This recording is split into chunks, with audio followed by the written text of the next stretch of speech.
This is all I've got for you. It was incredibly important and powerful to my career, and it continues to be.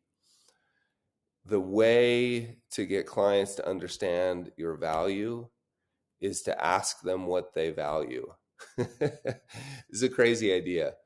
Um, Here's the framework. You want to nail the problem.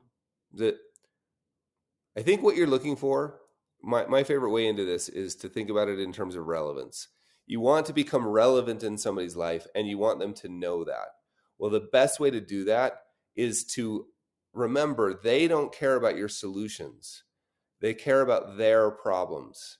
So the key to becoming relevant, the key to pull marketing instead of push, pull marketing, is to nail the problem in their words. So this is pretty simple, not to be confused with easy. Find your top clients that you'd like to replicate. And I would do that quantitatively and qualitatively, like people you like working with. They seem to have a problem you're interested in solving. Pick out 3 or 4 or 5.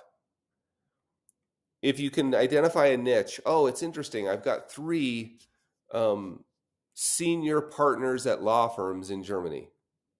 Oh, that's interesting.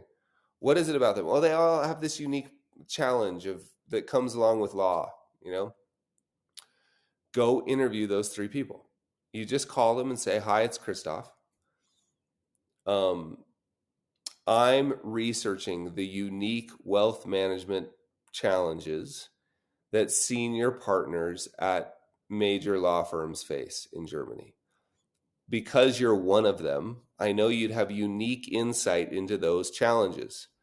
I'm wondering if I can meet you for coffee and just ask you a few questions." You meet for coffee and you ask them, what are the biggest challenges you face? If you could go back to law school, what class do you wish they would have taught you about managing your money as a partner at a law firm?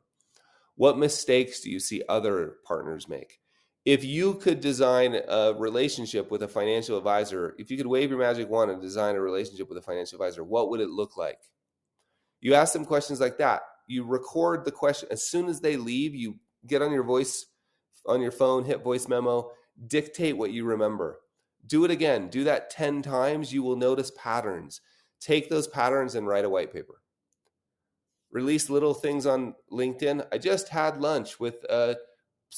coffee with a senior partner at a major law firm.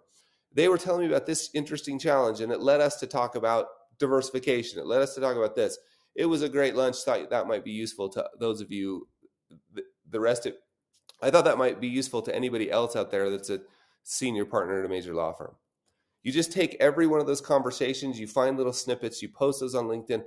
At LinkedIn, you say, if you like this, if you found this useful, you would love the white paper I wrote when the white paper's done.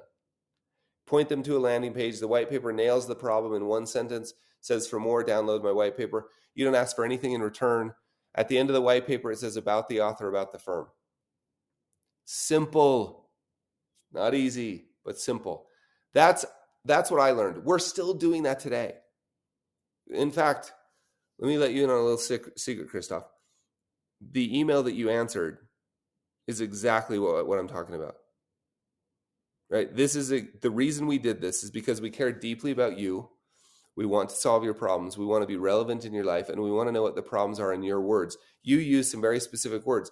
Guess what? This problem is going in a database that we keep. We've got hundreds of entries in that database. When we go to do workshops, we go to that database and see what language did people use. You're going to notice this. Start paying attention and you'll see this is exactly what we're doing. This engagement right here is exactly what I'm describing. It's all I know how to do. Cheers, my friend.